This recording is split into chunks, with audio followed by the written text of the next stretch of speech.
Yes coming.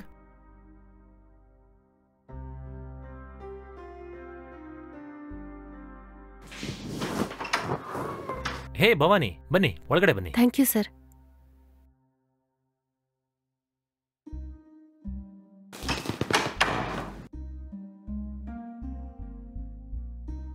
Sir, ಆ invoice bill sir. ಎಲ್ಲ ready ಆಗಿದೆ. 2 ಮಿನಿಟ್ಸ್ ವೆಯ್ಟ್ ಮಾಡಿ, ನಾನು ಟೀ ತಗೊಂಡ್ ಬಂದ್ಬಿಡ್ತೀನಿ. ಓಕೆನಾ? ಕೂತ್ಕೊಳ್ಳಿ.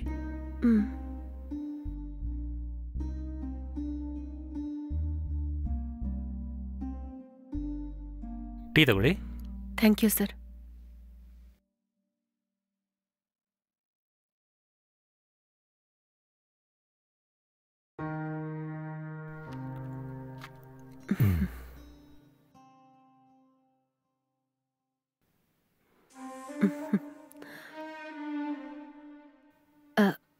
ಸರ್, ನಾನು ಕೇಳ್ದ ಬಿಲ್ಸು ಮತ್ತೆ ಇನ್ವಾಯ್ಸ್ ಸರ್.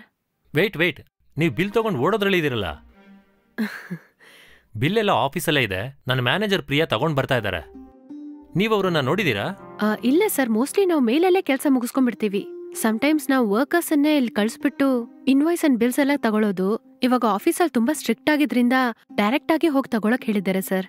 ಆದ್ರಿಂದ ಈಗ ತಾನೇ ಸರ್ ನಾನು ಫಸ್ಟ್ ಟೈಮ್ ಕ್ಲೈಂಟ್ ಅನ್ನು ಹೋಗಿ ಮೀಟ್ ಮಾಡೋದು. ಹಾಗಾದ್ರೆ ನೀವು ನನ್ನ ಮ್ಯಾನೇಜರ್ ಪ್ರಿಯಾ ಅವ್ರನ್ನ ನೋಡಿದ ಹಾಗೂ ಇರುತ್ತೆ, ಡಾಕ್ಯುಮೆಂಟ್ಸ್ ನ ಕಲೆಕ್ಟ್ ಮಾಡಿದ ಹಾಗೂ ಇರುತ್ತೆ. ಸ್ವಲ್ಪ ವೇಟ್ ಮಾಡಿ.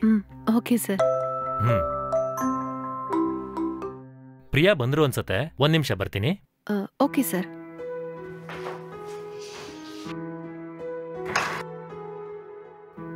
Good morning sir. Hi Priya, ಒಳಗಡೆ ಬನ್ನಿ.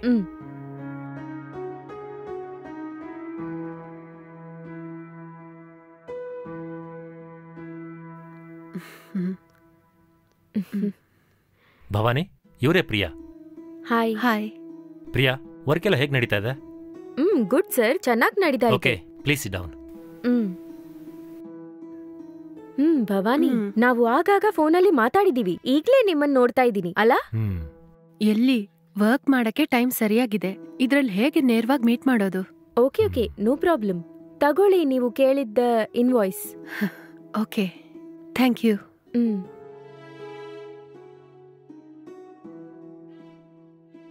ಓಕೆ ಪ್ರಿಯಾ, ನನಗೆ ಬೇರೆ ಯಾವ್ದಾದ್ರೂ ಇನ್ವಾಯ್ಸ್ ಬಿಲ್ಸ್ ಬೇಕಿದ್ರೆ ನಿಮಗೆ ಕಾಲ್ ಇಲ್ದಿದ್ರೆ ಟೆಕ್ಸ್ಟ್ ಮಾಡ್ತೀನಿ. ಓಕೆ. ಓಕೆ ಪ್ರಿಯಾ, ನಿಮ್ ಕೆಲಸ ನೋಡ್ಕೊಳ್ಳಿ. ಓಕೆ ಸರ್, ನಾನು ಹೊರಡ್ತೀನಿ. ಓಕೆ. ಓಕೆ ಸರ್, ನಾನು ಇನ್ನು ಹೊರಡ್ತೀನಿ. ನನಗೇನಾದ್ರೂ ಇನ್ವಾಯ್ಸ್ ಅಂಡ್ ಬಿಲ್ಸ್ ಅಲ್ಲಿ ಡೌಟ್ ಇದ್ರೆ ನಾನು ನಿಮ್ಗೆ ಕಾಲ್ ಬ್ಯಾಕ್ ಮಾಡ್ತೀನಿ. ಭವಾನಿ ಸರ್, ಇಲ್ಲೇ ಇದ್ದು ಎಲ್ಲ ಚೆಕ್ ಮಾಡ್ಕೊಳ್ಳಿ. ಚೆಕ್ ಮಾಡ್ಬಿಟ್ಟು ಯಾವ್ದಾದ್ರೂ ಮಿಸ್ ಆಗಿದ್ರೆ ಹೇಳಿ, ನಾನು ಇವಾಗಲೇ ರೆಡಿ ಮಾಡ್ಕೊಟ್ಬಿಡ್ತೀನಿ. ಎಲ್ಲನೂ ಇವತ್ತೇ ಮುಗಿಸ್ಬಿಡೋಣ. ನಾನು ಅಷ್ಟರಲ್ಲೇ ಹೋಗಿ ನಿಮ್ಗೆ ಲಂಚ್ ರೆಡಿ ಮಾಡ್ತೀನಿ. ಸರ್, ಅದೆಲ್ಲ ಏನು ಬೇಡ ಸರ್. ನಾನ್ ಮನೆಯಿಂದ ಬರೋವಾಗ ತಿನ್ಕೊಂಡೇ ಬಂದೆ ಸರ್. ಸೊ ನಾನ್ ವೇಟ್ ಮಾಡಿ ಅದರ ಡೀಟೇಲ್ಸ್ ಎಲ್ಲ ಏನು ಅಂತ ನಿಮಗೆ ಕೊಟ್ಟು ಹೋಗ್ತೀನಿ sir. Okay, please sit down.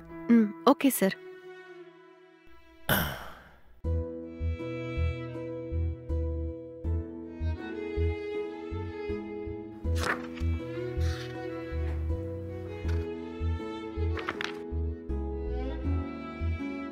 Bhavani, ನಿಮ್ಮನೆ ಇಲ್ಲೇ ಪಕ್ಕದಲ್ಲೇ ಅಂತ ಹೇಳಿದ್ರಿ, ಎಲ್ಲಿರೋದು? ಸರ್, ಇಲ್ಲೇ Jayanagar sir. Just 2 minutes sir. Okay. ನಿಮ್ಮ ಹತ್ರ 2 ವೀಲರ್ ಯಾವ್ದು ಇಲ್ವಾ? ಇಲ್ಲ ಸರ್, ನಡ್ಕೊಂಡು ಹೋಗಿ ಬರೋದೇ ನನಗೆ ಅಭ್ಯಾಸ ಆಯ್ತು. ಓಕೆ. ನಿನ್ ತಂದೆ ತಾಯಿ ಏನ್ ಮಾಡ್ತಾರೆ? ನಾನು ಅಮ್ಮ ಮಾತ್ರನೇ ಇದೀವಿ ಸರ್. ನಿಮ್ ತಂದೆ? ಅಪ್ಪ ನಾನ್ ಚಿಕ್ಕ ವಯಸ್ಸಲ್ಲಿರೋವಾಗ್ಲೇ ತೀರೋಗ್ಬಿಟ್ರು ಸರ್. ಅಮ್ಮ ನನ್ನ ತುಂಬಾ ಕಷ್ಟಪಟ್ಟು ಬೆಳೆಸಿದ್ರು ಸರ್. ಐ ಆಮ್ ಸಾರಿ ಮಾ. It's okay sir. ನಾನ್ ಆಗ್ಲೇ ನಿಮ್ ಹತ್ರ ಕೇಳ್ಬೇಕು ಅಂತ ಇದ್ದೆ ಸರ್. ಮನೇಲಿ ಮೇಡೂ ಇಲ್ಲ. ಆಮೇಲೆ ಮೇಡಮ್ ಎಲ್ಲಿದ್ದಾರೆ ಸರ್?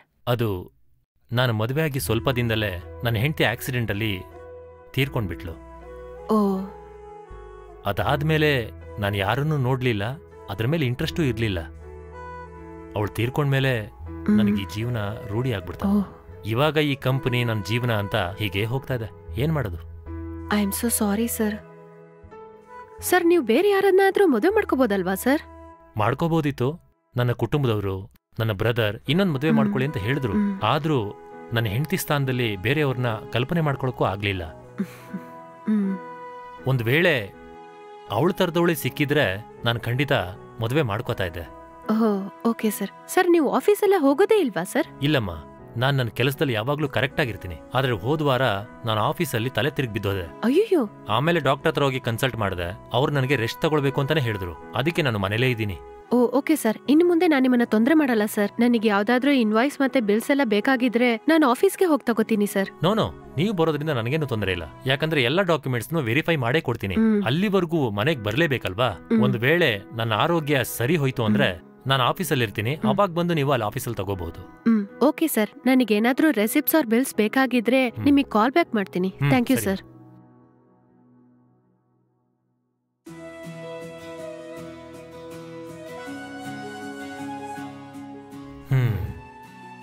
ಈ ಹುಡುಗಿ ನೋಡಿದ್ರೆ ಸುಸಂಸ್ಕೃತಳು, ಒಳ್ಳೆಯವಳು, ತಾಳ್ಮೆ ಇರೋ ತರ ಕಾಣಿಸ್ತಾಳೆ. ಈ ತರದ ಹುಡುಗಿನ ನನ್ನ ಲೈಫಲ್ಲೇ ನೋಡಿರ್ಲಿಲ್ಲ. ಇಂಥ ಒಂದು ಹುಡುಗಿನ ನನ್ನ ದೇವರು ಮೊದಲೇ ತೋರಿಸ್ಲಿಲ್ವೇ? ಪಾಪ ಆ ಹುಡುಗಿ ಚಿಕ್ಕ ವಯಸ್ಸಲ್ಲೇ ತನ್ನ ತಂದೆನ ಕಳ್ಕೊಂಡು ತುಂಬ ಕಷ್ಟಪಟ್ಟು ಬೆಳೆದಿದ್ದಾಳೆ. ಕಷ್ಟಪಟ್ಟಿರೋದ್ರಿಂದನೇ ಈ ಥರ ಸುಸಂಸ್ಕೃತಳು, ತಾಳ್ಮೆಯಿಂದ ಇರೋಳಾಗಿದ್ದಾಳೋ ಏನೋ. ಈ ಥರ ಒಂದು ಹುಡುಗಿ ನನ್ನ ಲೈಫ್ ಪಾರ್ಟ್ನರ್ ಆಗಿ ಬಂದರೆ ಎಷ್ಟು ಚೆನ್ನಾಗಿರುತ್ತೆ.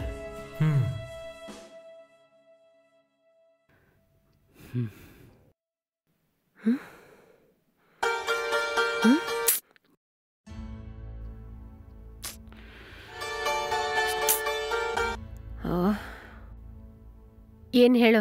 ನಿನ್ನ ಹತ್ರ ಮುಖ್ಯವಾದ ವಿಷಯ ಮಾತಾಡ್ಬೇಕು. ಏನಂತ ಹೇಳು? ಏನು ಕೆಲಸ ಸಿಕ್ಬಿಡ್ತಾ? ಯಾವ ಕಂಪನಿ ಕಣೋ? ಎಷ್ಟು ಸಂಬಳ? ಅದೆಲ್ಲ ಏನೂ ಇಲ್ಲ. ನನಗೀಗ ಅರ್ಜೆಂಟಾಗಿ ಸ್ವಲ್ಪ ದುಡ್ಡು ಬೇಕು. ದುಡ್ಡ? ಯಾಕೋ? ಯಾವಾಗ ನೋಡಿದ್ರು ದುಡ್ಡು ಕೇಳ್ತಾ ಇರ್ತೀಯಾ? ಇವಾಗ ಎಷ್ಟಂತ ಅದ್ ಬೇಕು? ಜಾಸ್ತಿ ಏನ್ ಬೇಕಾಗಿಲ್ಲ, ಒಂದ್ 10,000 ಕೊಡು. ಹೇ, 10,000ನಾ? 1,000, 2,000 ಅಂತ ತಗೋತಾ ಇದ್ಯಾ? ಇವಾಗ ಏನಂದ್ರೆ 10,000 ಕೇಳ್ತಾ ಇದ್ಯಾ? ಅಷ್ಟು ದುಡ್ಡಿಗೆ ನಾನೆಲ್ಲೇ ಹೋಗೋದು? ಅರ್ಜೆಂಟಾಗಿ ಬೇಕು, ಯಾರತ್ರ ಆದ್ರೂ ಕೇಳ್ಕೊಡು. ನನಗೆ ತಿಂಗಳಿಗೆ ಬರೀ 20,000 ಸಂಬಳ ಬರೋದು. ಅದ್ರಲ್ಲೂ ಮನೆ ಬಾಡಿಗೆ, ಅಡಿಗೆ ಸಾಮಾನು, ಅಮ್ಮಂಗೆ ಮೆಡಿಸಿನ್ಸು ಎಲ್ಲ ಖರ್ಚು ನಾನೇ ನೋಡ್ಕೋತಾ ಇದ್ದೀನಿ. ಬಸ್ಸಲ್ಲಿ ಹೋದ್ರೆ ದುಡ್ಡು ಖರ್ಚಾಗತ್ತೆ ಅಂತ ನಾನೇ ನಡ್ಕೊಂಡು ಹೋಗಿ ಬರ್ತಾ ಇದ್ದೀನಿ. ನೀನೇನಂದ್ರೆ ಅಷ್ಟು ಅಸಾಲ್ಟ್ ಆಗಿ 10,000 ಕೇಳ್ತಾ ಇದ್ಯಾ? ಇಷ್ಟು ದುಡ್ಡನ್ನ ನಾನು ಯಾರ ಹತ್ರ ಕೇಳೋದು? ನೀನೇ ಹೇಳು ನೋಡೋಣ. ಸರಿ ಕಣೆ, ನೀನ್ ಯಾರ ಹತ್ರನೂ ಕೇಳ್ಬೇಡ. ಕಂಪನಿಯಲ್ಲಿ ಅಡ್ವಾನ್ಸ್ ಬೇಕಂತ ಕೇಳು. ಏಯ್, ಇದಕ್ಕಿಂತ ಮೊದ್ಲು ತಗೊಂಡಿದ್ದ ದುಡ್ಡಿಗೆ ತಿಂಗಳು ಕಳ್ಕೊತಾ ಇದಾರೆ ಕಣೋ. ಮತ್ತೆ ಮತ್ತೆ ದುಡ್ಡು ಕೇಳಿದ್ರೆ ಹೇಗೋ ಕೊಡ್ತಾರೆ? ಇವಾಗ ಏನೇ ಹೇಳಕ್ ಬರ್ತಾ ಇದೀಯಾ? ನನ್ ಹತ್ರ 10 ಪೈಸಾ ಕೂಡ ಇಲ್ಲ. ನೀನ್ ಕೆಲ್ಸಕ್ ಹೋಗಿ ನನಗೆ ಆಸೆಯಿಂದ ಏನಾದ್ರೂ ತೆಗ್ಸ್ಕೊಡ್ತೀಯ ಅಂತ ನೋಡಿದ್ರೆ ನೀನು ನನ್ನ ಹತ್ರನೇ ದುಡ್ಡು ಕೇಳ್ತಾ ಇದ್ಯಾ? ಈ ತರ ನೀನ್ ಮಾಡೋದೆಲ್ಲ ನೋಡಿದ್ರೆ ನನಗ್ ನಿನ್ ಮೇಲೆ ಚೂರು ನಂಬಿಕೆನೇ ಇಲ್ಲ. ಸರಿ ಬಿಡು, ಏನು ಕೇಳಲ್ಲ. ಏಯ್, ನಿನಗ್ ಯಾಕೋ ಅಷ್ಟು ಅವಸರವಾಗಿ 10,000 ರೂಪಾಯಿ ಬೇಕು? ನನ್ ಫ್ರೆಂಡ್ ಹತ್ರ ಸಾಲ ಕೇಳಿದ್ನೆ, ಅವ್ನ್ ನನ್ ಜೀವ ತಿಂತಾ ಇದ್ದಾನೆ. ಪರವಾಗಿಲ್ವೇ? ನೀನೇ ಇಲ್ಲ ಅಂತ ಹೇಳಿದಲ್ವಾ, ಮತ್ತೇನೇ ಕೇಳ್ತೀಯಾ? ಏಯ್, ನೀನೇ ಕಣೋ ನನ್ ಜೀವ ತೆಗೀತಾ ಇದ್ಯಾ? ನಿನ್ ದುಡ್ಡಿಲ್ಲ ಅಂತ ಹೇಳಾಯ್ತಲ್ವಾ, ನಿನ್ ಜೀವ ತೆಗೆಯಲ್ಲ ಬಿಡು. ಸಾಕೇನೆ, ಫೋನ್ ಇಡೆ.